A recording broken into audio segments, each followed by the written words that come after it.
call me Ishmael. Some years ago, never mind how long precisely, having little or no money in my purse, and nothing particular to interest me on shore, I thought I would sail about a little and see the watery part of the world. It is a way I have of driving off the spleen, and regulating the circulation. Whenever I find myself growing grim about the mouth, whenever it is a damp, drizzly November in my soul, whenever I find myself involuntarily pausing before coffin warehouses, and bringing up the rear of every funeral I meet, and especially whenever my hypoge gets such an upper hand of me, that it requires a strong moral principle to prevent me from deliberately stepping into the street, and methodically knocking people's hats off, then, I account it high time to get to sea as soon as I can. This is my substitute for pistol and ball. With a philosophical flourish Cato throws himself upon his sword, I quietly take to the ship. There is nothing surprising in this. If they but knew it, almost all men in their degree, sometime or other, cherish very nearly the same feelings towards the ocean with me. There now is your insular city of the Manhattoes, belted round by wharves as Indian Isles by coral reefs, commerce surrounds it with her surf. Right and left, the streets take you waterward. Its extreme downtown is the Battery, where the noble mole is washed by waves, and cooled by breezes, which a few hours previous were out of sight of land. Look at the crowds of water-gazers there. Circumambulate the city of a dreamy Sabbath afternoon. Go from Corlear's Hook to Coney's Slip, and from thence, by Whitehall northward. What do you see? Posted like silent sentinels all around the town, stand thousands upon thousands of mortal men fixed in ocean reveries. Some leaning against the spiles, some seated upon the pierheads, some looking over the bulwarks of ships from China, some high aloft in the rigging, as if striving to get a still better seaward peep. But these are all landsmen, of weekdays pent up in lath and plaster, tied to counters, nailed to benches, clinched to desks. How then is this? Are the green fields gone? What do they hear? But look! Here come more crowds, pacing straight for the water, and seemingly bound for a dive. Strange! Nothing will content them but the extremest limit of the land. Loitering under the shady lee of yonder warehouses will not suffice. No. They must get just as nigh the water as they possibly can without falling in. And there they stand, miles of them, leagues. Inlanders all, they come from lanes and alleys, streets and avenues, north, east, south, and west. Yet here they all unite. Tell me, does the magnetic virtue of the needles of the compasses of all those ships attract them thither? Once more. Say, you are in the country, in some high land of lakes. Take almost any path you please, and 10 to 1 it carries you down in a dale, and leaves you there by a pool in the stream. There is magic in it. Let the most absent-minded of men be plunged in his deepest reveries, stand that man on his legs, set his feet a-going, and he will infallibly lead you to water, if water there be in all that region. Should you ever be athirst in the great American desert, try this experiment, if your caravan happen to be supplied with a metaphysical professor. Yes, as everyone knows, meditation and water are wedded forever. But here is an artist.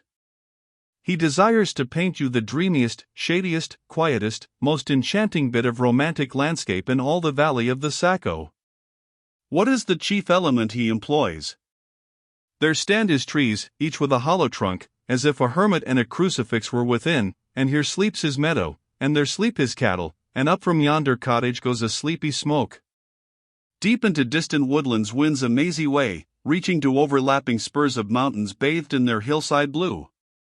But though the picture lies thus tranced, and though this pine tree shakes down its sighs like leaves upon this shepherd's head, yet all were vain, unless the shepherd's eye were fixed upon the magic stream before him. Go visit the prairies in June, when for scores on scores of miles you wade knee-deep among tiger lilies. What is the one charm wanting? Water. There is not a drop of water there. Were Niagara but a cataract of sand, would you travel your 1,000 miles to see it? Why did the poor poet of Tennessee, upon suddenly receiving 2 handfuls of silver, deliberate whether to buy him a coat, which he sadly needed, or invest his money in a pedestrian trip to Rockaway Beach? Why is almost every robust healthy boy with a robust healthy soul in him, at some time or other crazy to go to sea?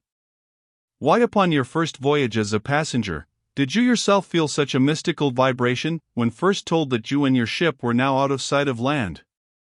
Why did the old Persians hold the sea holy? Why did the Greeks give it a separate deity, an own brother of Jove?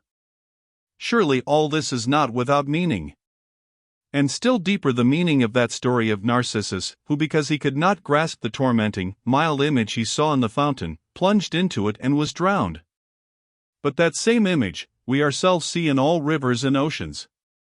It is the image of the ungraspable phantom of life, and this is the key to it all. Now, when I say that I am in the habit of going to sea whenever I begin to grow hazy about the eyes, and begin to be overconscious of my lungs, I do not mean to have it inferred that I ever go to sea as a passenger. For to go as a passenger you must needs have a purse, and a purse is but a rag unless you have something in it. Besides, passengers get seasick, grow quarrelsome, don't sleep of nights, do not enjoy themselves much, as a general thing. No, I never go as a passenger, nor, though I am something of a salt, do I ever go to sea as a commodore, or a captain, or a cook. I abandon the glory and distinction of such offices to those who like them. For my part, I abominate all honorable respectable toils, trials, and tribulations of every kind whatsoever. It is quite as much as I can do to take care of myself, without taking care of ships, barks, brigs, schooners, and what not.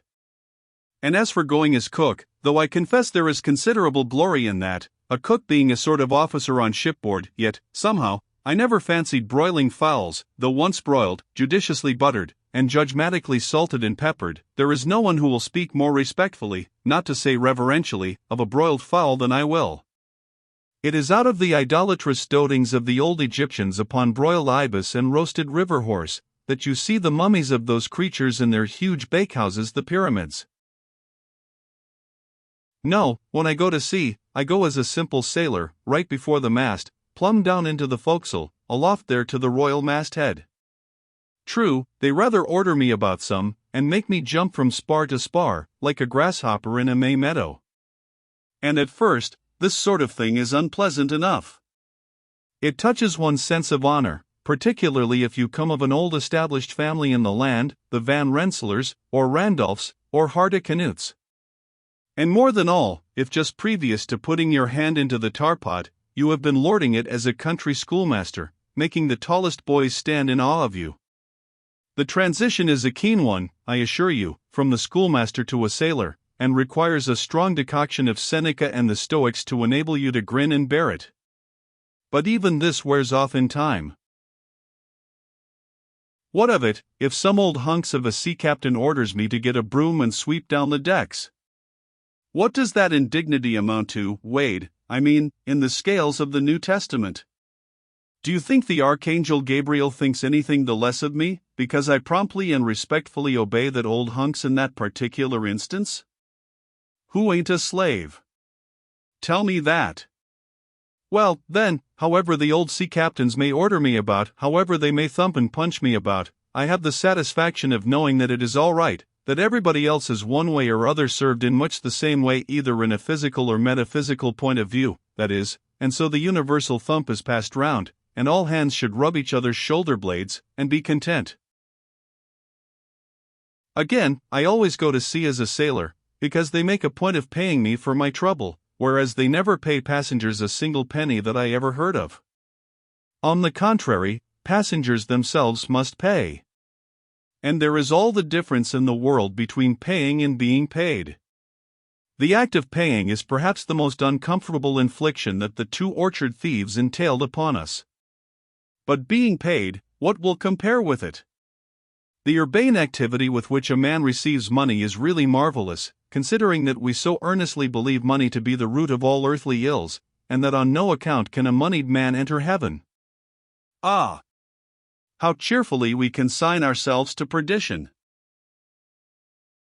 Finally, I always go to sea as a sailor, because of the wholesome exercise and pure air of the forecastle deck. For as in this world, headwinds are far more prevalent than winds from astern, that is, if you never violate the Pythagorean maxim, so for the most part the Commodore on the quarterdeck gets his atmosphere at second hand from the sailors on the forecastle. He thinks he breathes it first, but not so. In much the same way do the commonalty lead their leaders in many other things, at the same time that the leaders little suspect it.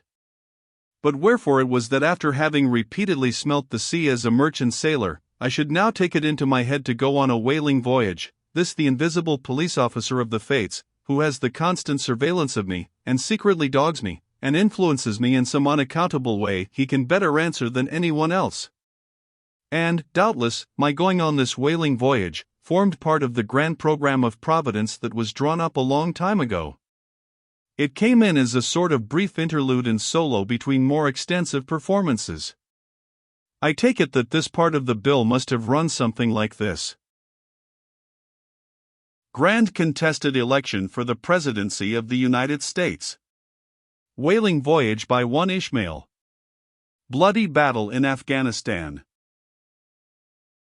Though I cannot tell why it was exactly that those stage managers, the fates, put me down for the shabby part of a whaling voyage, when others were set down for magnificent parts in high tragedies, and short and easy parts in genteel comedies, and jolly parts in farces, though I cannot tell why this was exactly, yet, now that I recall all the circumstances, I think I can see a little into the springs and motives which, being cunningly presented to me under various disguises, induced me to set about performing the part one did, besides cajoling me into the delusion that it was a choice resulting from my own unbiased free will and discriminating judgment.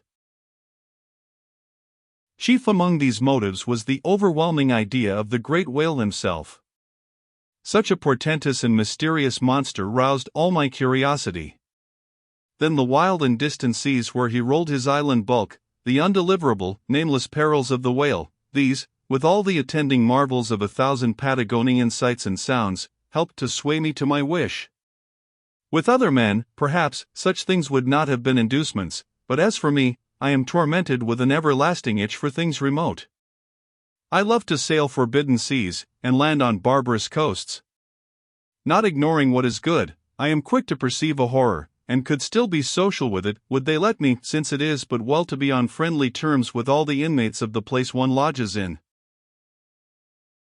By reason of these things, then, the whaling voyage was welcome, the great floodgates of the wonder world swung open, and in the wild conceits that swayed me to my purpose, two and two there floated into my inmost soul endless processions of the whale, and, mid most of them all, one grand hooded phantom, like a snow hill in the air,